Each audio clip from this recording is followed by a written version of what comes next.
Voces errantes.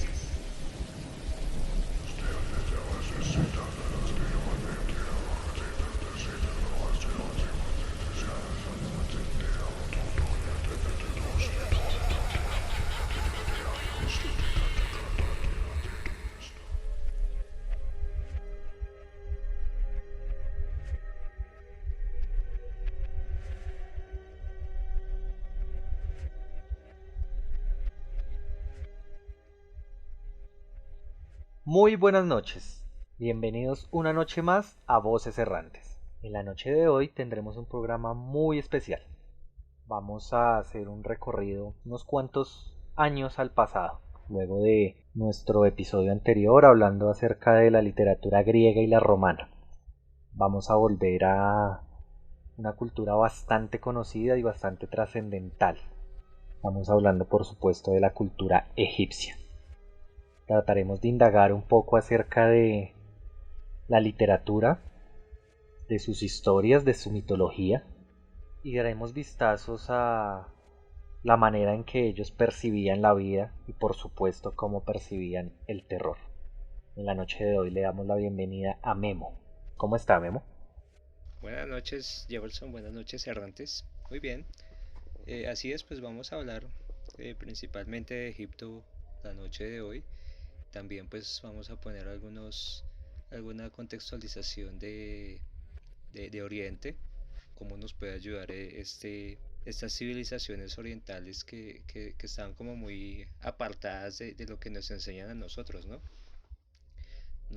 Normalmente nos enseñan pues que el centro del mundo en la civilización antigua pues fue Mesopotamia, Egipto, Grecia, Roma y pues ahí se desarrolló todo, pero hace falta el resto de Asia, ¿no? Y obviamente América, que es otro tema también. En este capítulo vamos a abordar pues Egipto y un poco de Oriente en cuanto a terror, ¿no? A leyendas que influyeron mucho en la literatura de hoy en día. Bueno, perfecto. Memo nos acaba de dar una excelente introducción. Así que nada, pónganse cómodos y bienvenidos a una noche más de Voces Errantes.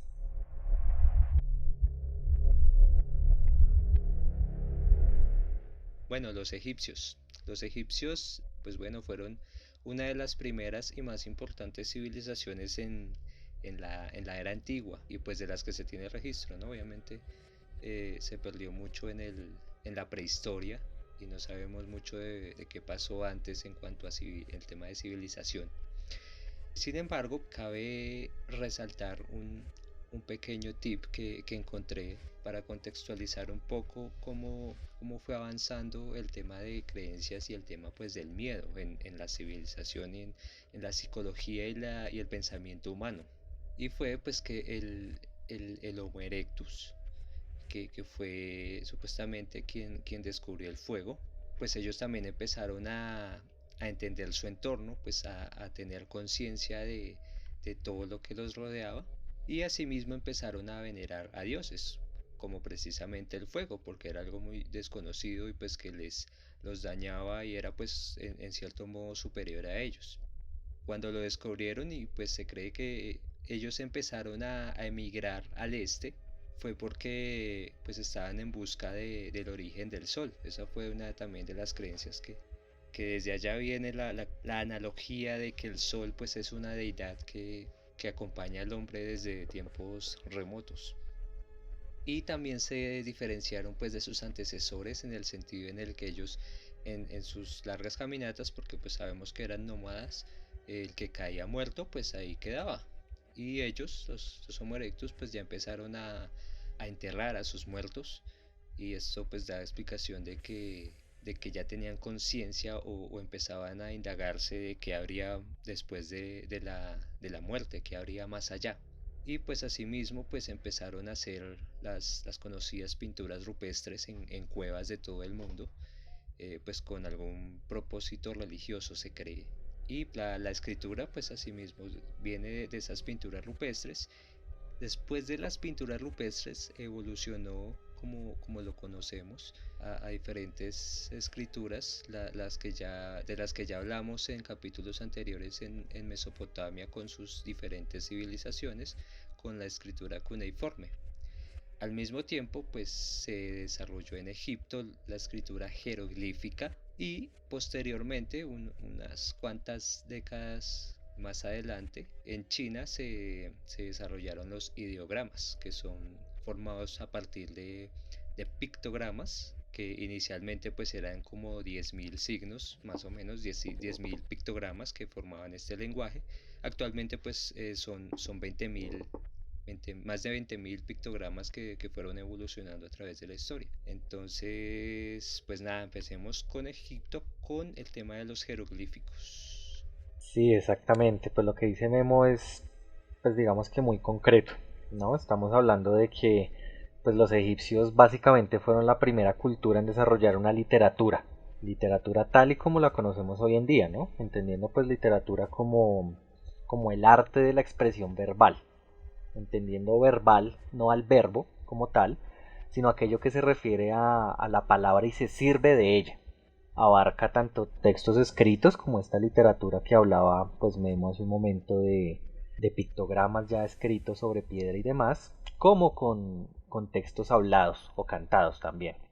Tengamos en cuenta que la literatura egipcia pues también surgió a partir de las antiguas civilizaciones como resultado de una voz popular, como la mayoría de las civilizaciones que hemos visto, que pues trascendió luego de un proceso de contar historias voz a voz, hasta pues el momento de poder plasmar todas estas historias en sitios o en lugares físicos como tal, ¿no? Los egipcios pues escribieron textos en papiros, en paredes, en tumbas, pirámides, obeliscos, digamos que no se limitaban a elementos específicos para realizar estas escrituras. Entonces, pues, bueno, ellos tenían, digamos que la cumbre de su escritura, que fueron pues estos símbolos llamados jeroglíficos, y lo que hizo convertir esto, pues, en un lenguaje como tal, en un lenguaje escrito, pues es que tenía varias características, como pues repeticiones de estructuras gramaticales, tenían paralelismo dentro de su conformación como tal, y pues esto lo utilizaban más que todo para realizar invocación a divinidades o pues un manejo constante de la mitología que ellos fueron avanzando tal y como lo venía planteando Memo hace un momento. Claro, claro. Y vea que, bueno, aparte de que era una escritura diferente, el tema de los jeroglíficos, también incluyeron el tema del papiro, ¿no? Porque pues en, en Mesopotamia empezaron sus escrituras en tablas de arcilla o en piedra, ¿no? Sí, exactamente. Lo que diferenció a los egipcios de las demás culturas que en ese momento pues estaban realizando este desarrollo de escritura como tal, pues es que ellos desarrollaban los textos en papiros. Ellos le dieron un uso a las plantas y digamos a todos estos, llamémoslo ingredientes que les daba pues vivir en una zona como los desiertos alrededor del río Nilo. Y bueno, pues lo empezaron a evolucionar para poder realizar esta escritura sobre eso. Básicamente tomaban pues la planta del papiro, le hacían una especie de remojo durante 1 o 2 semanas. Lo que hacían era cortarlo en unas tiras bastante finas y pues luego de eso hacían como una especie de prensa con un rodillo en donde hacían la extracción pues de esta savia interna o sustancias que todavía permanecían dentro de pues, lo que quedaba todavía de la planta, y luego de eso pues ya hacían la lámina como tal. Entonces lo que hacían era hacer como un entrelazamiento de manera vertical y horizontal y las empezaban a sellar, a prensar, cosa que la savia restante que quedaba dentro de esta planta pues hacía las veces de adhesivo, y al estar pues en esta constante fricción de las tiras que estaban sujetas dentro de la prensa, pues lo que hacían era terminar formando una especie de papel que ellos pues utilizaban obviamente para realizar la escritura. Lo interesante de esto es que realmente no sé si lo sabían o no lo sabían, pero la durabilidad de este elemento es impresionante, ¿no? Claro, así incluso aún hoy se encuentran tumbas de faraones y se encuentran papiros pues de hace ¿qué le digo yo? 4.000, 5.000 años antes de Cristo. Sí, es una durabilidad impresionante. Y pues tengamos en cuenta también el hecho de que pues no contamos con la totalidad de escrituras egipcias, ¿no? Hay un tema complicado con la historia de esta cultura y es que fue, llamémoslo, víctima de la ya conocida historia de la Biblioteca de Alejandría, ¿no? Ptolomeo I en su momento pues mandó a edificar esta biblioteca para adquirir todos los conocimientos posibles de las civilizaciones que estaban en crecimiento y de Egipto tomó cerca de 900.000 papiros, un número gigantesco. Entonces, pues claro, tomó todos estos papiros, me imagino que en excelentes condiciones, los guardó en la biblioteca y pues como todos sabemos con la invasión de Julio César, pues la biblioteca se incendió y pues se perdió la mayoría de documentos, ¿no? Realmente no contamos con la escritura tan vasta y tan enorme que deberíamos tener de Egipto en estos momentos. Entonces, pues debemos sentirnos bastante afortunados de poder contar todavía con algo de esta literatura que pues digamos que en su desarrollo fue bastante importante y pues no podemos dejar pasar esta importancia en la historia y mucho menos pues en nuestro programa, ¿no? Sí, así es, esa pérdida para la humanidad, pues incluso lo dicen, ¿no? Nos atrasó décadas de avance en cultura, en todo, en muchas áreas de conocimiento y de ciencia y de religión incluso. Sí, fue una pérdida gigante. La Biblioteca de Alejandría dicen que el conocimiento que había en ese momento era tan importante que yo ni siquiera hablaría de décadas, yo hablaría de siglos de retraso en el desarrollo tecnológico y de conocimiento de la humanidad como tal. Hay personas que dicen que los descubrimientos médicos que había en documentos guardados en esta biblioteca son cosas que realmente tendrían mucho peso en este momento. Sí, así es. Pues bueno, pues ya con esa contextualización yo creo que empecemos ya a entrar en materia con toda esta mitología egipcia que también que al igual que Grecia pues es muy rica en historias, en dioses. Y bueno, vamos a exponer lo más breve posibles algunas leyendas que rodean toda esta mitología tan antigua. Empecemos pues por el principal, ¿no? Que es el dios Sol para los egipcios, Ra. ¿Qué sabe usted, Jefferson, de Ra? Pues realmente tengo conocimientos muy básicos. He escuchado pues que Ra es el dios Sol para ellos. Hay una historia entre medio que realmente no he entendido hasta el momento, pero creo que Ra en algún momento dado pasa a convertirse en Horus, ¿no? No, sí hay cierta confusión porque ambos pues son cuerpo de hombre y cabeza de halcón, pero son diferentes. Digamos que Ra es como el abuelo de Horus. Sin embargo, Horus sí tuvo un papel importante en toda esa mitología. Ok, pero ambos digamos que hacen alusión a ese papel de dios del sol, ¿sí? En esa parte no estoy equivocado. Pues sí se diferencian en ese tema porque pues Horus es como el señor del mundo en su época dorada, pues es como el dios del cielo, pues el ojo de Horus que todo lo ve.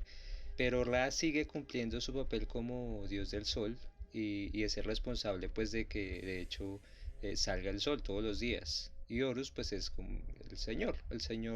un faraón, digamos, un dios faraón en la larga historia de dioses faraones que tuvo Egipto. Pero bueno, como le dije, pues son varias historias y pues bueno, vamos a centrarnos más como en materia.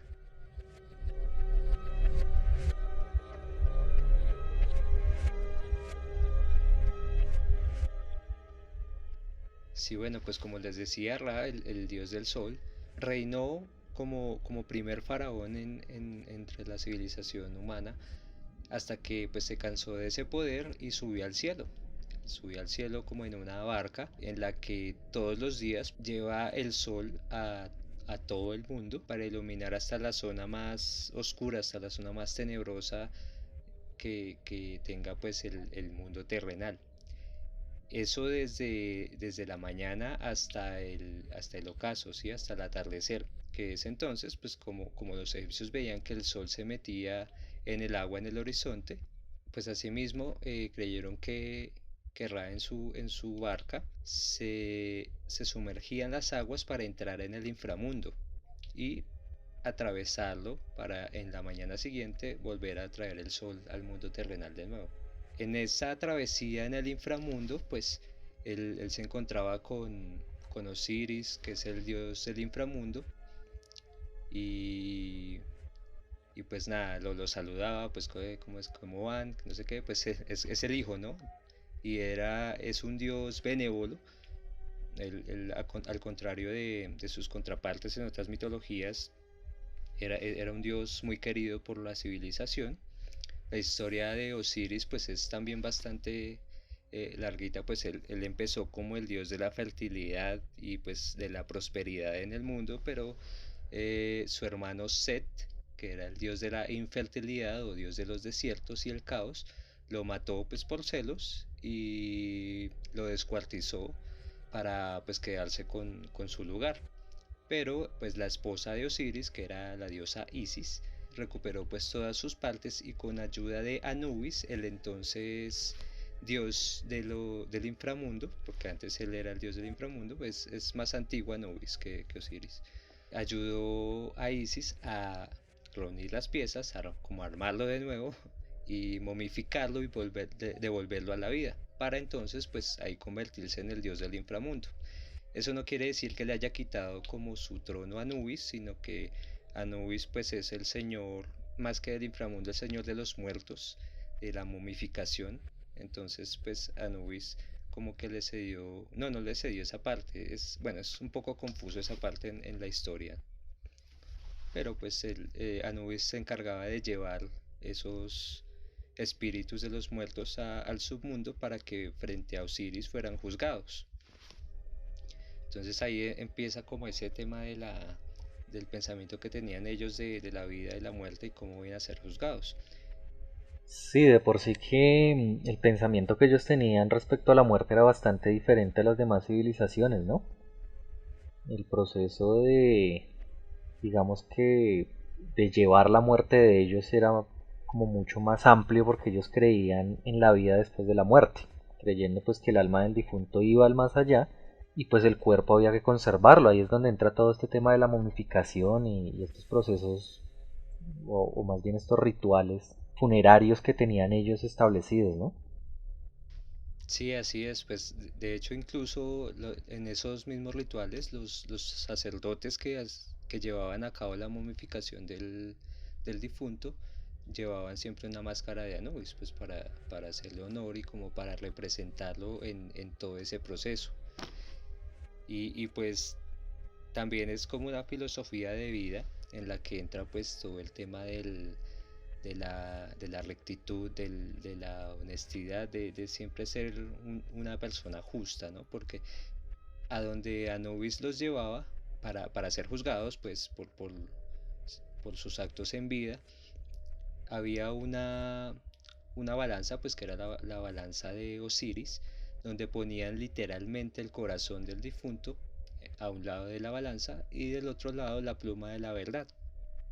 Si el corazón pesaba más, significaba pues que estaba lleno de maldad o de cosas malas pues que habría pensado o hecho en vida, y sería entregado a Amut, que era como una criatura demoníaca, era pues la descripción dice que tenía una cabeza de cocodrilo, los cuartos delanteros de un león o leopardo y las patas traseras de un hipopótamo. Entonces era entregado a esta criatura y devorado por la misma. Por el contrario, si el corazón mantenía en equilibrio la balanza, pues era llevado con Osiris, quien le daba la bienvenida como el pase libre al, al mundo del más allá, a la vida después de la muerte. Bueno, es bastante interesante, ¿no? Hay un detalle que a mí siempre me ha llamado la atención y es el hecho de que la iconografía que ellos manejan respecto a los dioses siempre estaba basado en seres antropomorfos, ¿no? Digamos Anubis, pues para hacer referencia a lo que estamos hablando, pues es este ser que ellos representaban como cuerpo de hombre con una cabeza de can, ¿no? Con una cabeza de un perro, Chacal. un chacal, exactamente, un chacal, gracias ahí por la corrección.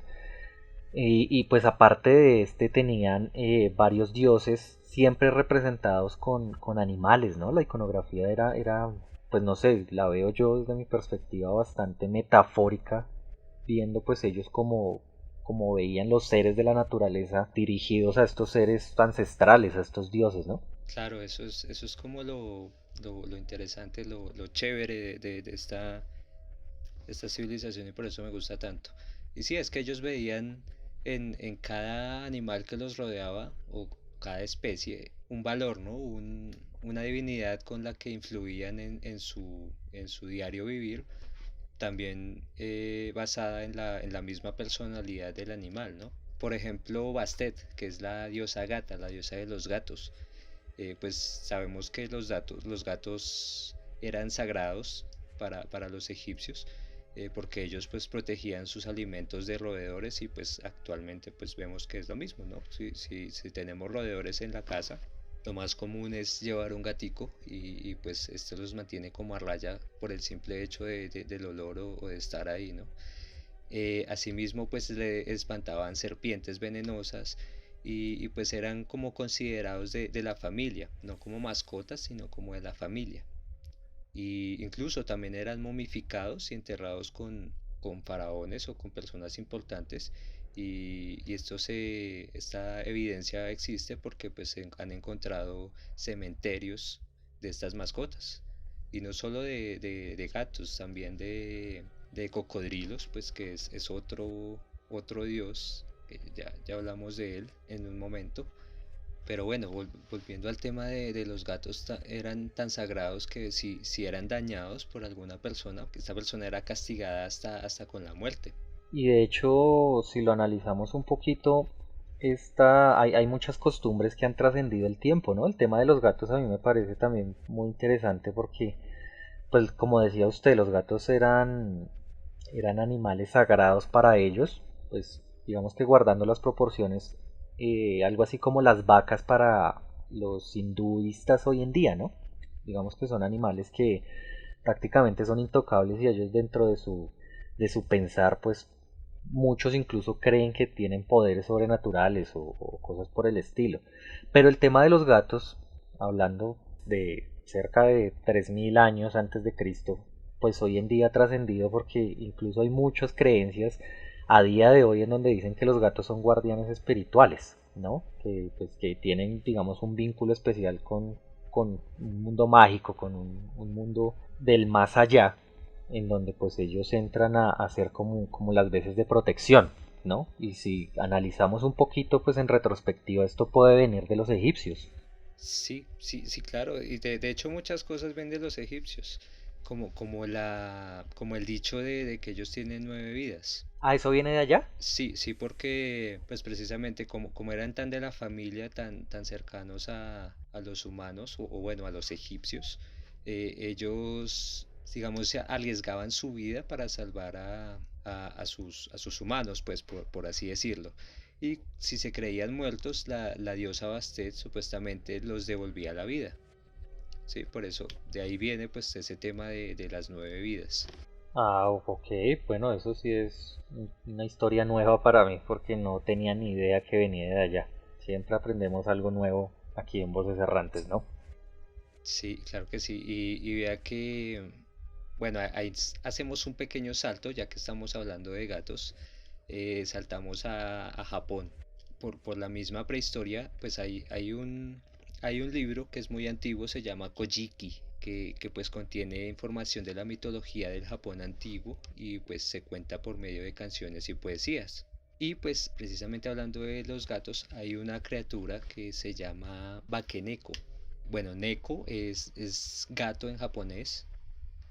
Bueno, Wake no sé exactamente qué significa, pero pues en sí esta criatura se llamaba Kineko, que eran gatos monstruos o gatos demonios y pertenecían como a una familia que se llama yokai, que es un montón de criaturas que ni siquiera se tiene registro de cuántos tipos de yokai hay. Son como criaturas mitológicas, criaturas fantásticas, por así decirlo, del folclore japonés. Pero bueno, el Bakeneko, pues como decía, eran gatos demoníacos que al nacer y vivir su vida como gato normal y dependiendo de la misma, se convertían en Bakenekos, que eran formas demoníacas de un gato. Al convertirse en un Bakeneko, pues desarrollaban una segunda cola y a veces crecían de forma normal, mucho más altos que un humano. Y pues se les reconocía porque eran resentidos y porque pues eran agresivos al ver a los humanos. Pero pues hay otras, otros registros que decían que algunos vaquenecos pues no eran resentidos, sino al contrario agradecidos porque eran bien cuidados, o sea, crecían bien cuidados, por eso no tenían como resentimientos y cuidaban a los humanos, por lo que son como símbolos de buena suerte y protección a la casa en las que los cuidan o a la casa en la que los ven. De ahí viene pues también esa figurita japonesa que vemos con la patica que se mueve.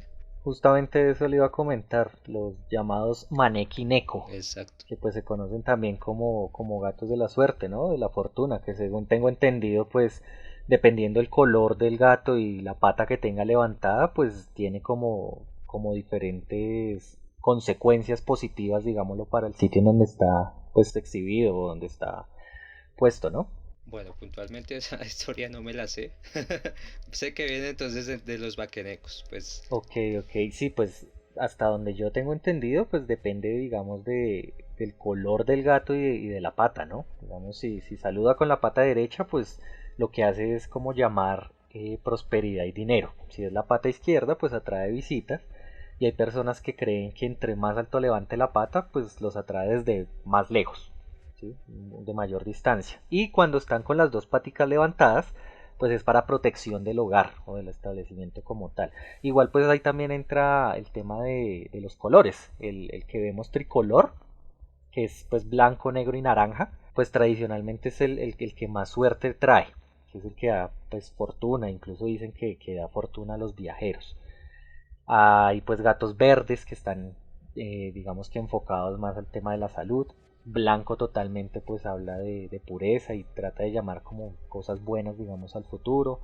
Hay color plata dorado que es pues el que más vemos, ¿no? El que es de color dorado es el que pues da la suerte en los negocios y pues es el que nosotros vemos en muchas de estas tiendas digamos que en el estante de bienvenida se ve el gato siempre con su pata o con sus dos patas levantadas de color dorado, ¿no? Y bueno, también tienen una lista larga de colores y de beneficios, pero sí, vea que casualmente estaba en este momento analizando la relación de este Maneki Neko con el Bakeneko que nos cuenta Memo. Sí, sí, sí, vea que usted me contextualizó ahí más como la evolución del vaqueneco, ¿no? Que pues eso sí no lo sabía, pero pues es como una evolución, una adaptación a través de la historia. Y eso me recuerda también algo muy gracioso que bueno, me devuelvo a Anubis y temas que tocamos en el capítulo pasado con la mitología de Roma, que los romanos eran muy originales al coger pues mitologías de varios sitios y acomodarlas pues a sus ideologías, a su cultura romana, sin cambiarle mucho realmente, ¿no? Y es Anubis. Anubis se asociaba con Hermes de la cultura griega. Hermes pues también tenía la función de guiar a los espíritus al otro mundo y por esto los romanos cogieron a Hermes y a Anubis y adivine qué, se llamó Hermanubis. No, ¿es en serio? Así es, Hermanubis, una deidad pues que cumplía la misma función para, para los antiguos romanos, ¿cómo la ve? No, pues no se tomaron ni siquiera la molestia de cambiarle un poquito el nombre, ¿no? Hicieron el remix. Sí, una amalgama ahí literal.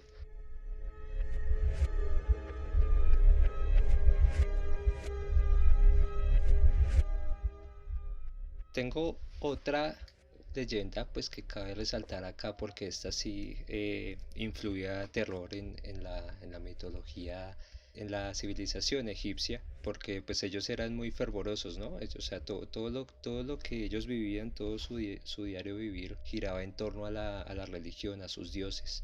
Y esta diosa, que es la diosa Sekhmet, la diosa leona, que pues es cuerpo de mujer y cabeza de leona, era la diosa de la venganza y pues era la encargada de imponer el castigo o la justicia contra los enemigos que se negaban a obedecer los designios del dios Sol, de Ra. Ella pues era implacable, ella pues propagaba enfermedades, devoraba a los hombres herejes y asimismo pues era realmente que le hicieran ceremonias o le rezaran para que a las personas enfermas pues las curara. Fue entonces que Sekhmet pues por su diaria labor se obsesionó y se volvió sedienta de sangre, ¿sí? Dirigiendo toda su furia hacia los inocentes, ¿sí? Empezó a matar inocentes pues porque sí. Entonces ahí tuvo que intervenir el dios Ra y pues le tendió como una trampita para volverla dócil otra vez, por así decirlo, y le ofreció vino, pues el vino que parecía sangre. Ella pues pensando que era sangre, lo bebió y pues esta bebida pues calmó su impulso de asesinar, su impulso asesino. Después de esto pues los egipcios la invocaban o iban a sus guerras como de la manito de ella, ¿no? Como creían que ella los acompañaba y lo cual los motivaba y les aseguraba como una victoria contra sus oponentes. Tras esas victorias hacían ceremonias como para informar, como para frenar la ira de la diosa, desde que ya, pues como que el derramamiento de sangre ya no es necesario, ¿no?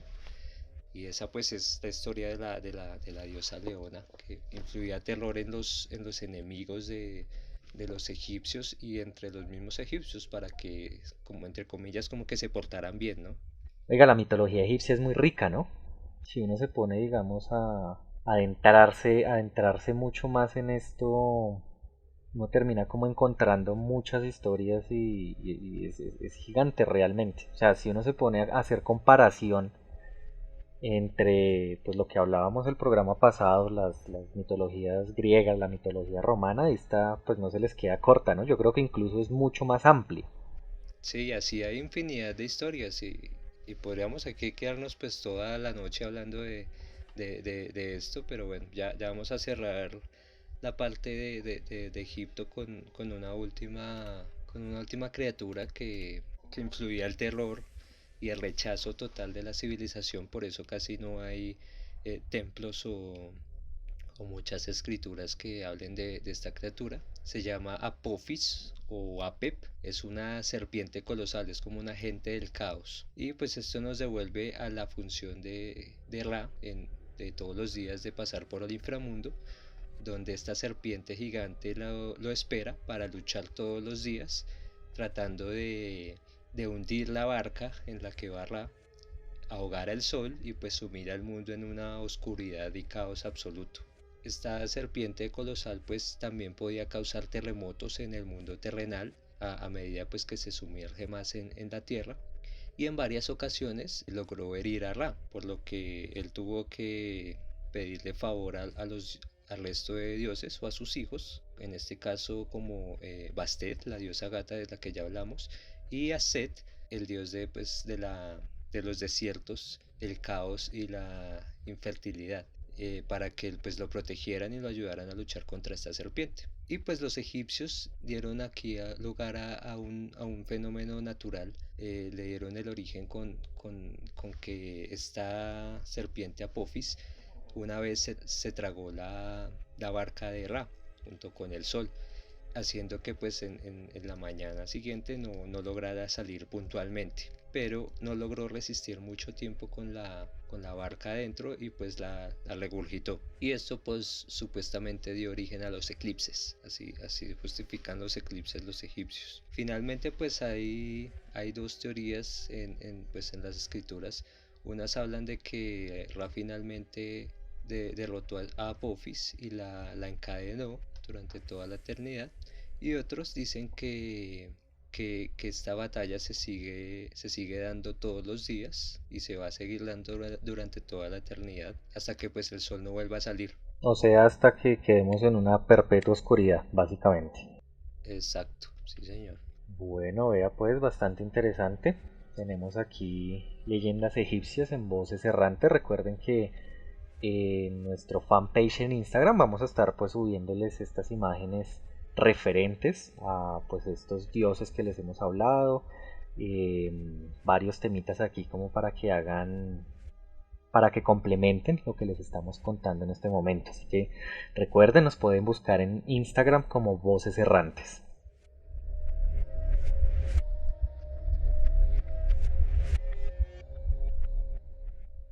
Oiga, pero hay un tema que no hemos tratado hasta el momento, Memo. Hemos pues estado hablando de mitología como tal, pero bueno, hay una leyenda que se relaciona con los egipcios, ¿no? Y que es obligatorio, es un paso obligatorio si estamos hablando de los egipcios. Me voy a venir unos milenios aquí hacia el futuro y pues le voy a hacer una pregunta al respecto con, digamos que una de las historias, de las leyendas más importantes en la actualidad, hablando pues desde el siglo XX más o menos, hacia el día de hoy, ¿no? Y es el de la famosa momia, de la maldición de la momia, que tanto se ha conocido y que tanto se ha explotado en el cine, pues en estos, ¿qué le digo yo? 100 años, ¿no le parece? Sí, sí, sí, pues precisamente pues también por eso la contextualización, porque después del primer hallazgo de las momias, pues que encontraron un sarcófago lleno de riquezas y una momia, pues un cadáver bueno, no es descompuesto, podría decirse, pero no a un nivel natural. Se podían ver tejidos y pues como una estructura de un cuerpo todavía en descomposición, a pesar del montón de años que llevaría sepultado, ¿no? Sí, desde el punto de vista científico, pues ellos tenían un procedimiento espectacular para conservar los cuerpos, realmente. O sea, estamos hablando de cuerpos de más de 2000 años conservados en unos estados increíbles. Y pues claro, obviamente esto llevó a llamémoslo, una locura colectiva, cerca pues allá de los años 20 cuando se empezaron a hacer todos estos descubrimientos, que pues muchos estudiosos denominaron egiptomanía, ¿no? Que pues es el punto en el que arqueólogos, paleontólogos, gente pues muy interesada en estos temas empezaron a hacer, podríamos llamarlo una peregrinación hacia Egipto, empezar a ver qué se podría descubrir. Y de hecho pues esta leyenda, digamos que le dio más fuerza el hecho de que en el momento en el que se descubrió la tumba de, yo creo que el faraón más famoso de la historia, que es Tutankamón, hubo varios detalles y varios hechos luego de desenterrar esta tumba, y es que pues muchos de los científicos que estuvieron allí, muchos de los arqueólogos que trabajaron en el descubrimiento y en el desenterramiento de esta tumba pues murieron de forma prematura y extraña, ¿no? Vamos al punto incluso de muertes básicas entre comillas, como pues morir por una picadura de mosquito y cosas por este estilo, que pues estamos hablando de los años 20, ¿no? Los avances científicos y los avances biológicos pues no estaban como tan desarrollados en la cultura. Entonces claro, hechos como este pues lo que hicieron fue llamar la atención del mundo en general y empezar a crear como una atmósfera de terror alrededor de estas momias que estaban pues enterradas, y empezaron a hablar de maldiciones y muchas cosas, ¿no? Incluso pues hay elementos que se encuentran dentro de las tumbas en donde pues ellos escribían una especie de protección en jeroglíficos alrededor de estas tumbas, ¿no? Pero pues digamos que más allá no era algo como tan radical o tan establecido pues como las maldiciones que hablamos el episodio pasado con los griegos, que sí se enfocaban directamente y dentro de sus escritos pues hacían conjuros para realizar una maldición. Aquí realmente era más para proteger al cuerpo como tal dentro de su viaje al otro mundo, a la otra vida, junto pues con las pertenencias, digamos, con las riquezas que guardaban y demás, pero el mito es gigante, es gigante, ¿no, Memo? Hay bastante, podemos decir, culto alrededor de estas momias y un desarrollo cinematográfico y literario alrededor de estas leyendas. Sí, claro, y pues no es para menos, ¿no? Pues como decía, encontrar un cadáver en esas circunstancias llevaría a cualquiera a asustarse, salir corriendo, pues, ¿no? Es una buena historia para una buena historia que se pueda contar ya sea en cine o en literatura. Sí, exactamente, pues la noche de hoy, el papel de, digamos que cinéfilo, pues lo tengo yo.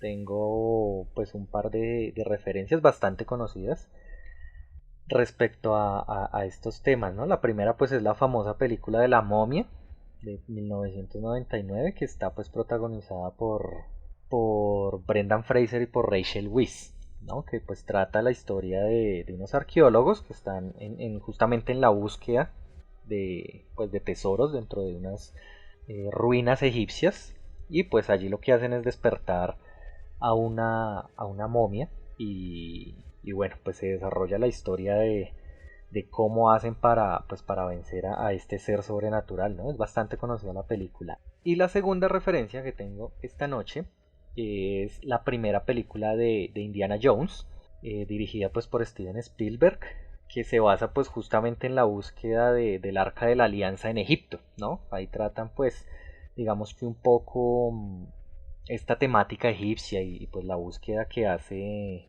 el protagonista pues dentro de todo este mundo. No tratan, digamos, directamente con el tema de la egiptología y el tema de momia como tal, no es el punto central, pero pues es bastante relacionado. Estos son pues mis dos referentes para esta noche. ¿Qué le parecen, Memo? Geniales, yo añado ahí también la película reciente de Dioses de Egipto, una película del 2016, es más reciente, pues cuenta una de tantas historias de la mitología egipcia. Visualmente es genial. Pues genial, a mí me gustaba mucho la que nombró usted, la de la momia y la momia 2 pues por esa época. Porque, pues bueno, mi fascinación por la mitología egipcia pues viene desde niño, porque incluso yo tenía, digamos que un Egipto en mi closet. Allí yo tenía unas pirámides que construí, pues bueno, que hice en cartulina, hice una esfinge como en ladrillitos que conseguí en la papelería y con plastilina. Con plastilina también hice pues cerca de pues como los dioses más conocidos, que eran más o menos 12 que yo tenía conocimiento en ese momento por un libro que tenía, y pues tenía ahí como toda mi maqueta de un pequeño Egipto y, y toda esa investigación que yo hacía a esa edad pues de toda esa mitología. Entonces pues ver esa película pues era, mejor dicho, la locura. Claro, le abrió una perspectiva mucho más grande y mucho más cariño hacia esta mitología, ¿no? Claro, exacto. Bueno, y aquí cabe mencionar otro libro de los libros que mencionamos el capítulo anterior, que es uno de los libros prohibidos o libros malditos, y es el libro de Tot. Tot es un dios egipcio, es el dios de la escritura y de la sabiduría. Este dios tenía pues el cuerpo de hombre y pues la cabeza de un ibis o un babuino. Un ibis es, para los que no saben, pues como un pájaro, es un pájaro, mejor dicho. Es una ave exótica y pues tiene el pico delgado y muy largo. Entonces pues el libro de Tot se supone que fue escrito pues durante el imperio egipcio en la antigüedad.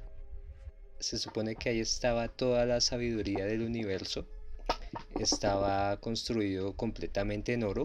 Tenía 78 láminas de oro puro y pues fue escrito supuestamente pues por este dios. Su lectura se supone que concede el poder absoluto sobre la tierra, el océano y los cuerpos celestes, permite resucitar los muertos y hasta hablar con los animales. Se supo de su existencia en el siglo XVII al descubrir varios papiros que lo mencionaban, pero pues no hay una prueba física pues de su existencia, solamente esos papiros en los que los antiguos egipcios mencionaban esta reliquia. ¿Cómo le parece, Jefferson? No, pues bastante interesante le cuento. Sí, ahí vamos haciendo pues la lista de estos libros malditos.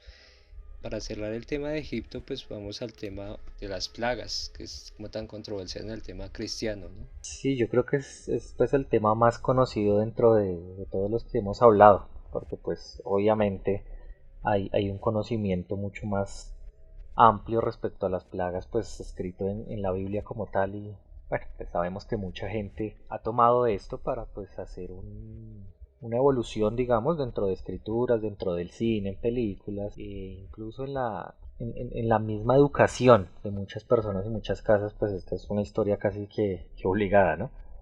Sí, así es, se lleva como un halo de superstición en algunas civilizaciones que aún hoy en día hacen el tema, hacen lo de pintar su puerta con sangre de cordero para que la muerte o lo que sea que aceche en las noches más oscuras pues se los lleve.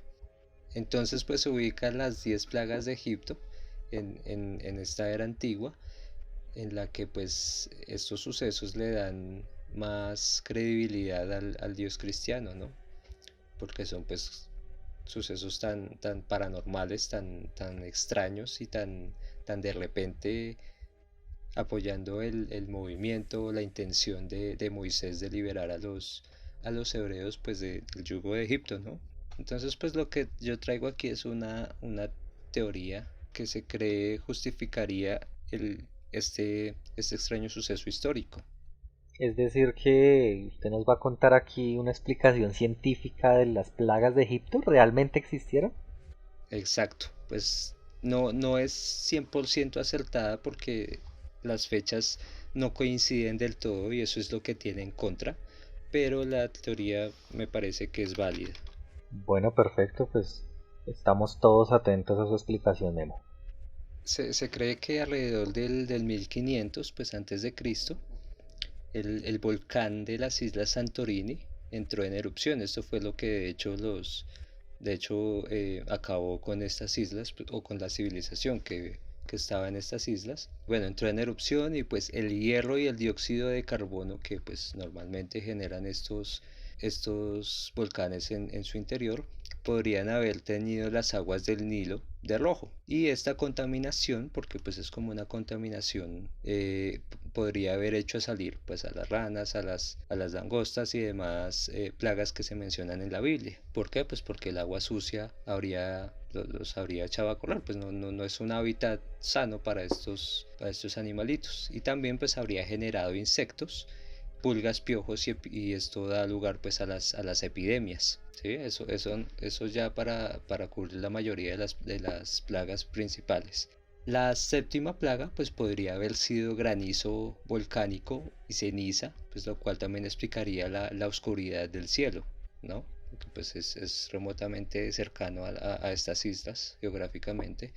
Y la última plaga podría haber sido una fuga de gas desde el suelo o desde el subsuelo, pues desde todo ese sector, lo que pudo afectar a los que estaban durmiendo lo más cercano al piso. Se cree que pues precisamente los hijos del faraón o los de alta cuna tienen sus camas en el piso prácticamente, mientras que la mayoría del resto de la población pues tienen como sus camas sobre piedra, pero las piedras están un poco suspendidas, bueno, sobre el suelo como tal, ¿no? O sea, no están totalmente sobre el suelo.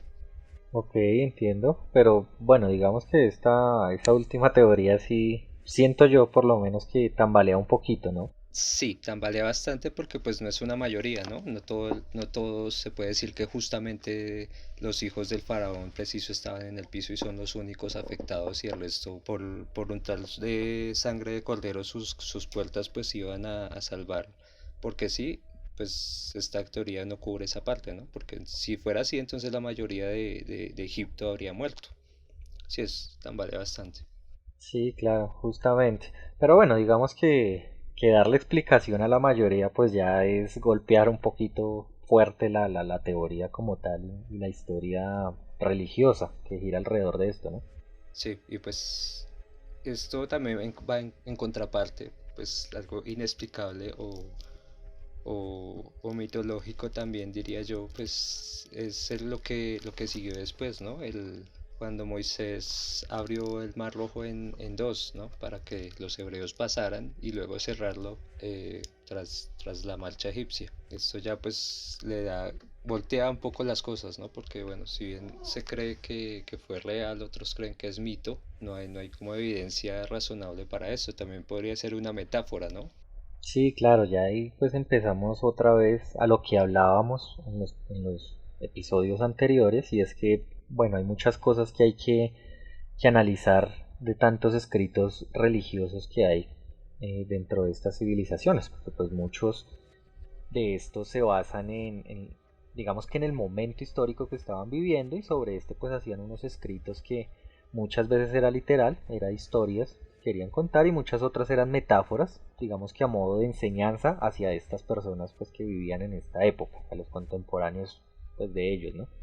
Entonces, pues claro, ya digamos que había que meterle un poquito ya el tema mitológico y el tema como espectacular a la historia, llamémoslo así, para darle un final. A final de cuentas, pues ya la apertura del Mar Rojo y la liberación de los hebreos, pues es el final de la historia y como la mano de Dios interviniendo pues a la salvación de su pueblo como tal, ¿no? Es entendible completamente.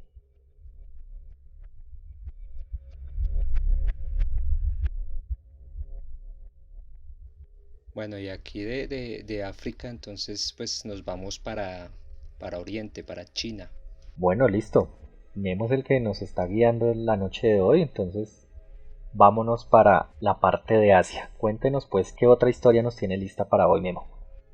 Sí, pues como dije al principio, no sabemos mucho en la línea de tiempo exactamente qué ocurría en Oriente, ¿no? O por qué no está tan relacionada con todas estas civilizaciones. Entonces, pues bueno, China aportó varias cosas desde la historia antigua a la actualidad y fue la creación del papel, ¿sí? Como habíamos dicho, pues los egipcios hicieron el papiro, el papel como tal ya viene pues desde China, la idea de este sustrato un poco más fácil de manejar y más fácil de producir, pues vino de China.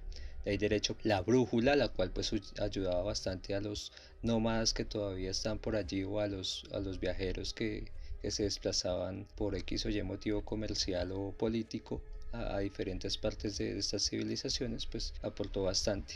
Y la pólvora pues se usaba para increíbles fuegos artificiales en ese entonces que se creía o los usaban pues los chinos para ahuyentar a los malos espíritus de la noche, ¿sí? Ahí empiezan como esas creencias que inducen como un poco al miedo a la civilización y lo que les da un poco de alivio, la pólvora. Y otro elemento pues que les dio como la conexión con el resto de civilizaciones pues fue la seda, que pues proviene de los gusanos de seda, que ellos pues trabajaban y trataban de cierta manera para formar esta tela como tan liviana y tan suave, ¿no? Que caracterizaba como a los chinos en esa época. De ahí viene pues el término de la ruta de la seda. ¿Usted ha escuchado algo de la ruta de la seda en la historia? Sí, pues lo que tengo entendido es que era justamente la ruta que unía Europa con Asia en un transporte ahí de mercado, ¿no? Fue como, digamos que la primera apertura económica que hubo entre Asia y Europa, ¿no?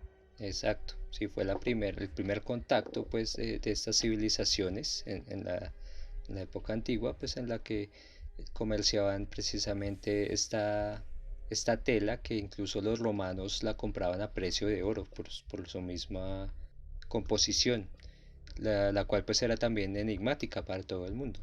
Entonces pues ahí tenemos el indicio de este primer contacto con Oriente. Sin embargo, el porqué de que no se hable en las escrituras de esas civilizaciones, que no se hable mucho de hecho, porque lo que se tiene registro es que se creía pues que todo ese trayecto después del desierto arábigo estaba lleno de monstruos y dragones, bestias desconocidas y hasta demonios lo cual ahuyentaba a todo este mundo que empezaba como a creer en todo este tema cristiano, pues se ahuyentaban todavía más, ¿no? Entonces todo esto mantenía a raya el mundo, como allá cada quien en su lado, y pues no, ninguno, es que nadie se aventuraba más allá de ese desierto pues para llegar hasta China y averiguar pues el tema de la seda que era por lo que era famoso la civilización. Fue hasta Marco Polo, que fue el único que se aventuró a recorrer toda la ruta de la seda hasta llegar a China y allí vivió 20 años. Posteriormente pues volvió a Europa y escribió todo lo que vivió allí, pues no todo dice él, hasta donde le dio la vida y pues describía pues una civilización y unos paisajes, una sociedad pues asombrosa. Eso pues ya en años posteriores pues dio más pie a que se aventuraran más a viajar o a abrir más contacto con estas civilizaciones. Sin embargo, pues antes de todo esto, pues la civilización china pasó por muchas más dinastías que llamaban, ¿no? Dinastías eran varias generaciones de emperadores que dominaban esta área. Estos emperadores, pues como ya lo habíamos hablado en capítulos anteriores, se valían del miedo para someter a sus poblaciones, porque al igual que en Egipto, con los faraones, los emperadores se creían que eran hijos de Dios, tenían la divinidad, por lo mismo pues no eran pues intocables. La mejor referencia pues a esto fue una escultura o un legado que dejó el primer emperador de China, que fue Qin Shi Huang, que hizo que construyeran alrededor de 8.000 guerreros de terracota, ¿sí? Estatuas de guerreros de terracota, y todo esto plagado con trampas de ballestas para los ladrones y pues para que esto se preservara en el tiempo. ¿Cómo la ve? Vea, pues no tenía información de que estos guerreros fueran tan antiguos. Sabía que pues era de una de las dinastías más importantes, pero no sabía que había sido de la primera. Sí, así es, el primer emperador de China.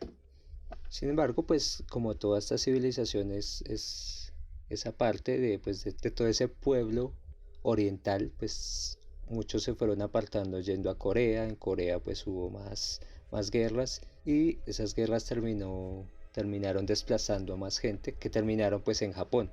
Bueno, Memo, pues bastante interesante esto que nos cuenta hasta el momento, pero ¿qué le parece si guardamos esta información para el siguiente capítulo de Voces Errantes? Sí, yo creo que es prudente porque pues es bastante información también que nos apoya aún más, ¿no? Por lo que conocemos del terror japonés, pues es bastante influyente y por lo mismo bastante tenebroso.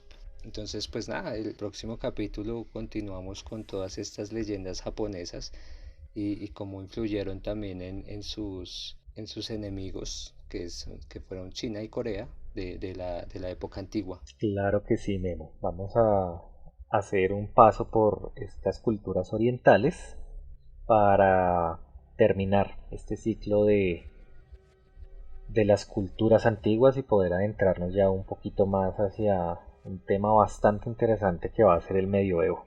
Ahí les voy dando un adelanto de lo que se viene en los próximos episodios de Voces Errantes. Memo, muchísimas gracias como siempre por estar aquí con nosotros. A usted, Jefferson, y a los errantes que nos escuchan esta noche, recuerden que pues vamos a estar alimentando nuestras redes. Pueden encontrarnos como Voces Errantes en Instagram, Spotify, YouTube y iVoox.